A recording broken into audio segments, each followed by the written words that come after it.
giving and helping everyone feels very good. I think that kind of makes me, it fulfills a little part of my heart that I'm able to do that. And yes, YouTube can be a career in and of itself, but it's nice that other people, that anybody can access that. Pretty much anybody can access that. So that feels nice to be able to give.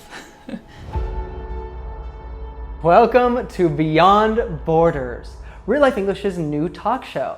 Today, I have a very special guest joining us from North Carolina in the USA, Vanessa from Speak English with Vanessa. So Vanessa, welcome to the show. Hi, thanks for having me. I'm so glad to be here. So many learners are bored or confused because they do not know what they should do to take their English to the next level. Does this sound like something that you have ever been frustrated with? Well, in this video, Vanessa and I go back to our experience as language learners and teachers to help you with 5 tips to improve your English now. First off, celebrate your small wins. Find a local meetup. Be resourceful. Speak with everyone. And read in English. So let's get started. And if you are new here, I want to invite you to join our global community by hitting the subscribe button and the bell down below. That way we can help you to understand fast-speaking natives, to be understood by anyone, and to connect to the world. Like Zara, who told us that our lessons help to motivate them to keep going. You know, in every class that they want to feel like they've had a few small wins, because I think that that's really what's going to motivate you to keep going, is if just constantly you can be giving yourself small wins. So I think it's always really important to be looking for what those are, and whether that's, you know, using a new word for the first time, or kind of being able to introduce some connected speech into your speaking, like instead of saying what you, saying what you, or something like that. Yeah. So that you can just have like these little things that every day you're feeling that progress a little bit to keep motivating you forward. Yeah, that seems really essential. I guess humans, we need that little daily wins, small wins. Yeah, I think that finding a specific time every week has been something that's helpful for me. So yes, I did have that year living with a French family, but even before that, having once a week there was a French meetup in my city, and even though I understood nothing, I just wanted to kind of surround myself with some other people who are speaking French, hope that they never asked me anything because I never understood them, but just having that specific time. And even now, every Monday around 3 o'clock, I have a Skype conversation for 30 minutes with a French teacher. We just talk about whatever's going on in life, and just having that specific time that even if I completely forget anything about French during the week because life is crazy, I know that I have that time. And I think after living in Korea, when I was in Korea, I was more focused on living life there, learning some Korean if I could, the job there, figuring out that I didn't really do anything with French for almost 2 or 3 years, and then coming back realizing, I have forgotten some, I have kind of lost this, and it's something that makes me excited to do. Like, I love to speak in French. Something about that, maybe for English learners too, you feel that no matter what you're saying or talking about, you just get excited, like, I can communicate in this way. A different part of my brain gets activated, and I just feel really excited. So I wanted to get back into that, even though it was a little more slow going at the beginning, kind of dusting some dust off in my brain from French words. But having that specific time is really helpful. Everyone knows this is the time when mom is going to go and speak with her French teacher, and kind of can organize the week a bit in that way. So that's been really helpful for me. I think a lot of learners out there, something I hear a lot, it's a lot of people come from places or backgrounds that they just don't have a lot of money. And so they say, I can't afford your course, or I can't, afford a teacher.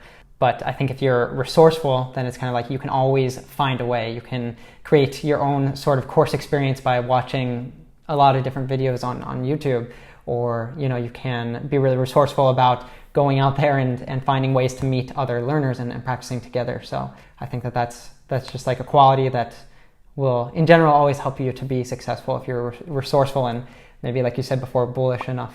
Yeah, I think that's a really good point, that for English learners, even if you do purchase a course, most courses are not the be all and end all of everything. It's good to supplement. Find a way to be able to watch Netflix in English, even if you have to use a VPN or stream something. Finding a way to be able to access the information that you need in our internet day and age, that's become a lot easier. I know it's not easier for every part of the world, but it's becoming easier and easier. So yeah, using what's available. I think that's something that maybe a little tangent, but it's something that's very fulfilling to me in this job, is knowing that because not everybody can afford my courses or your courses or paying for English, I can still give them something very valuable and very useful for free on YouTube.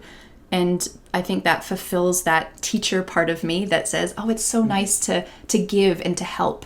And yes, my courses are giving and helping as well, but that giving and helping everyone feels very good. I think that kind of fulfills a little part of my heart that I'm able to do that. And yes, YouTube can be a career in and of itself, but it's nice that anybody can access that. Pretty much anybody can access that. So that feels nice too, to be able to give. Now, if you feel lost when natives speak English fast, then I have something really special for you. In our real-life native immersion course, we will help you to understand fast native speech and learn the words that we natives really use in our everyday conversations. And with a variety of fascinating topics every week, you will have so much fun. You can try it for free right now with our 3-part Power Learning mini course. Just sign up now by clicking up here or down in the description below. So I'm kind of curious, like, what's your opinion, or what have you observed in general with that of, learners learning with other learners? Because I think most learners have in their head, like, I want to speak with a native. How do I meet natives and everything? How do I meet an American or a Brit or whatever's the case? Yeah, I think there's definitely a benefit to meeting with someone who speaks English as their native language. I think a lot of that benefit too is for your personal, as the learner, your ego of oh, I did it, I talked with an American, you feel good about yourself. But it doesn't necessarily mean that is the best option because I found that for my students in my course, the Fearless Fluency Club, a lot of students are part of our private Facebook group, and I don't actually have a very organized system for, all right, here's your level, here's your time zone, meet up together. I don't have something like that. We have a system where people join the Facebook group from the course, they introduce themselves, share some information, and people below that comment, hey, I'm in this time zone, let's meet up. And really it's very student-led, and I think in that way, the people who feel that determination, I'm going to do this, they make it happen. So there's individuals who meet up together, but there's also a couple students, this blows me away every day. There's a couple students who have just taken it upon themselves to host weekly, sometimes 2 or 3 times a week, group meetups, completely of their own volition. It's amazing to me. And they say, okay, every Saturday, for example, one of my wonderful students, Alex, he just had his 4-year anniversary of every Saturday hosting a meetup with people in the course. It's shocking and amazing to me. And that group of people has become, his friends from all around the world. And every Saturday they meet up, and he, for him, he has a topic that he just thinks of, oh, this week someone asked me to help them with their lawn. Let's talk about your yard or gardening or nature, some kind of topic related to life. But then other people in the course have created meetups where they ask questions based on the lesson material. I give a bunch of questions based on the material we're learning, and they have a more focused or organized learning style meetup. So there's a lot of different options for students who want to make it happen and to feel accepted by other students too. And from talking with the students who participate in these, it seems like the fear at the beginning of speaking is very high. I can't believe I'm about to just talk with somebody I don't even know on the internet. I'm speaking in English. There's a lot of multiple fears there on the internet. Someone I don't know, another language. What are we going to talk about? Just all of those types of things. I don't like to see myself in the video. Everything is piled up. But then when they speak together, you just get each other. You understand each other because both of you are coming from that same place. Both of you are learning English. Both of you have overcome or are trying to overcome that hesitation and fear of speaking with someone else. So I think really being on an equal playing field, if we can use that expression, with somebody else can help you to take great leaps in your English learning. I found this for myself as well in France. A lot of my friends were other nannies or other au pairs, but they were from non-English speaking countries. In fact, some of them could actually speak English really well, but I never knew it because we always spoke in French. They were German or Austrian or Swedish. And when we were speaking together, because we were all French learners, we could understand like 80%, most of what they were saying. And there's an occasional new word that would come in. But if I were speaking with a French native speaker, I probably would have only understood 10%. It would have been very overwhelming. I probably would have stopped doing that. So having somebody who understands me, and I can actually understand them, but we understand each other's situation of being a language learner, I think that that can be extremely motivating and helpful in getting rid of that fear of speaking, that initial fear. So at least that seems to be the case for a lot of my students who have spoken with each other. And I think it's also an economical way to do that because you might need to pay a lot for a native English speaker teacher or just any professional teacher. You're going to need to pay a lot. But to speak with someone else who is also learning and is both people are benefiting from the situation, then that can be a really great way to learn for a cheaper price, possibly even free. But just to be able to speak together is a great starting point. Okay, I think I talked for long enough about that, but I feel very excited about that because it's definitely true. I've experienced that myself. Speaking with another language learner can help you a lot.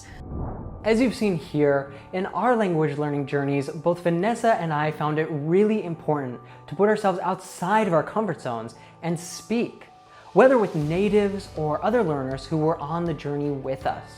But so many English learners tell me their biggest frustration is that they have no one to speak with. Well, that is exactly why we built the RealLife app. At the touch of a button, you can connect to other English learners from around the world and practice your speaking while discovering other cultures in fun and dynamic short conversations. It is like your virtual passport to the world. And in addition to that, you can improve your comprehension with real-life native conversations. You will understand 100% and never forget the most important vocabulary. I bet this all sounds like a dream, right? Well, now with the RealLife app, it is a dream come true. The best part? It is absolutely free. So download it now by clicking the link down in the description or just search for the RealLife English app in the Apple App Store or Google Play Store. I look forward to seeing you there. When your students ask you or learners in your community ask you, like, Vanessa, is there like a really great book that I should read? Is there one that you tend to recommend?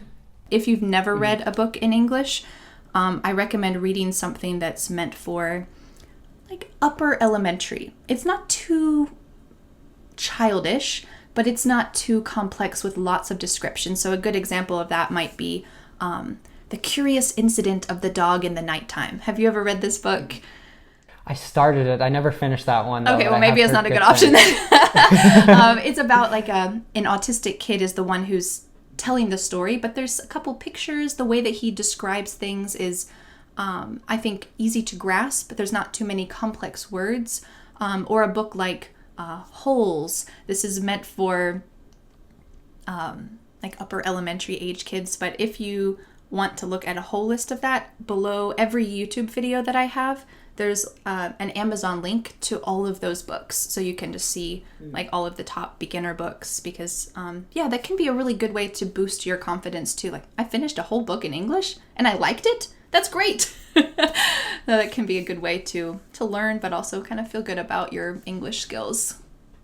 Yeah, I totally agree. I think that reading too, it's like the best way to pick up vocabulary and to like really, for me, like I found that when I read, my grammar naturally gets better when I speak, because it's like you kind of are seeing how everything's supposed to be laid out, and somehow, I mean, our brains are pretty amazing, somehow that gets absorbed. So we can definitely grab that link from you or from one of your videos and stick that into the show notes. So if anyone is wanting to go get some book inspiration from you, then they can go do that, and maybe even start with the one you mentioned with the curious incident of the dog in the nighttime. That's the title, right? Yes. If I can give a little quick tip about reading, is I would say for English learners, don't stop at every single word you don't know. If there's a word that you don't know that you see a lot, so for example, I was reading the Chronicles of Narnia in French, and they kept saying one word, épée, and I'm like, what is épée? I don't know. They keep saying it, and then I looked it up, and it's sword. So they were talking about swords. So if a word comes up again, look it up, but don't feel too scared if you see 20, 30 new words on a page. Try to get through like 10 pages and get the general idea of the story. If you need to look up some stuff, that's fine. But I think looking up every new word will really kind of be a downer. It won't help that motivation. So just try to push through a bit to get the context, and then you'll really get immersed in the book, and you'll be able to skim over words that you don't know, or you'll be able to guess based on the context. So yeah, don't feel too stressed if there's a lot of new words. Just try to get the context first. Totally. The first book I ever read in German, I did exactly what you said that you're not supposed to do. And I was like, I got like 2 pages in and I was like, this is so boring. Like I don't even remember what has happened in these 2 pages. And I think once I started just like being like, okay, I'm just going to go for it. And I would like underline words. And then like, later I'd finish the chapter. I knew everything that happened from like the context and everything. Then I'd go like look up. But I think just like looking up every word, it's like you're going to kill yourself. So yeah. Or if it's a book you've already read in your native language, like Harry Potter, super. That's like a movie. If you already watched a movie in your native language, watch it in English. It makes it so much easier, and you can just immerse yourself in it a little bit better. This has been absolutely lovely. Where can people find out more about you if they don't already follow you on YouTube? Where can they find that? And if they want to learn anything else, where should they look? Yeah, you can search for Speak English with Vanessa on YouTube, or you can look at speakenglishwithvanessa.com. That's another thing often people say that don't know my business. They say, oh, what's the business name? And I say Speak English with Vanessa. And every time, without a fail, people go, oh, well, that's easy. So Speak English with Vanessa, pretty clear. I hope you've had a ball with Vanessa and me. I want to remind you that today's lesson is just an excerpt from our new Beyond Borders talk show. Now in each episode, I guide you outside of the classroom and into the real world with insights from some of the world's best teachers, language learners, innovators, and global citizens just like Vanessa, helping you to reach your highest potential in your English and in your life. Does this sound like something that you want to do? Then download the full interview with Vanessa for free in the description down below. And now it's time to go beyond the classroom and live your English. Ah, yeah! I know exactly what it's like to know all the grammar and rules, but still be nervous when words that I know I've learned just don't come to me. And although this may sound like a far-off dream for you, I want to invite you to imagine yourself speaking English confidently and naturally, automatically connecting your thoughts in a fluid rhythm that anybody can understand. What is that like?